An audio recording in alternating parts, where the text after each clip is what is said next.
Ils nous feraient tous craquer, mais ils n'ont pas de maman ni de famille. Nous sommes toujours à Doggy Oasis et nous allons voir comment ici on s'occupe des chiots.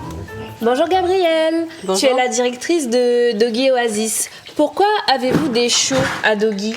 Certains qu'on a trouvés devant le portail et des gens les ont abandonnés dans un panier, donc on les a récupérés et on s'en occupe depuis, et d'autres qu'on récupère par le biais de la fourrière également.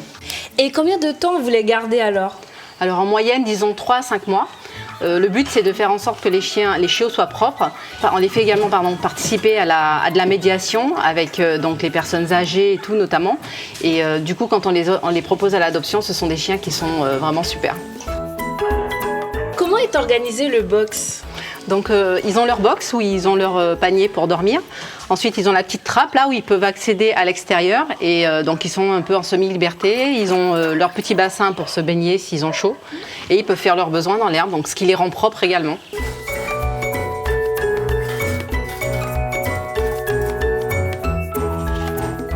Bonjour Céline. Bonjour. Tu travailles depuis 1 an ici, alors quels sont les besoins essentiels du chiot? Une chose qu'il faut savoir, c'est que tant qu'ils sont petits, ils mangent 2 fois par jour. Nous, on leur donne 1 fois le matin, 1 fois le soir, la même quantité. Après, il y a une chose essentielle qu'il faut leur donner aussi, c'est le vermifuge. Si on ne les vermifuge pas, ils risquent d'avoir des problèmes intestinaux, ce qui va ralentir leur croissance et leur faire des problèmes de santé.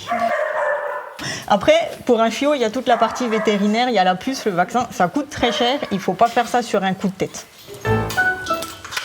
Et comment vous vous occupez spécialement des chiots à Doggy?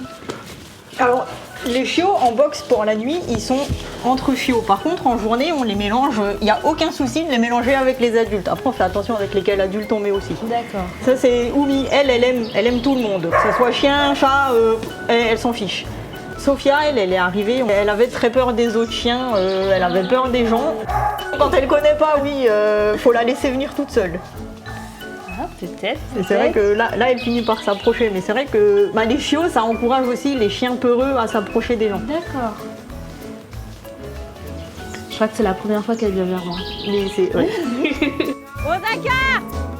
Ce site, il est vraiment super. Vous avez tout l'espace qu'il faut pour les chiens là. Donc effectivement, le sanctuaire fait 133 hectares, donc les chiens ont vraiment beaucoup d'espace et ils profitent également de la crique pour se baigner. Le midi, ça les rafraîchit. Ouais, ça rafraîchit, ouais. Voilà, et la promenade de l'après-midi aussi, ils aiment bien se tremper dans l'eau. Enfin, à chaque fois qu'ils Tout sont le en temps. balade, ils se trempent dans l'eau. T'es prêt? T'es prêt? Allez, hop! Une enfance heureuse rime avec un chien heureux. Ces chiots et d'autres seront bientôt proposés à l'adoption. Si vous voulez aider l'association Doggy Oasis ou adopter un chien, rendez-vous sur leur site internet. Mais attention, cela implique de grandes responsabilités. À bientôt dans Doggy Time.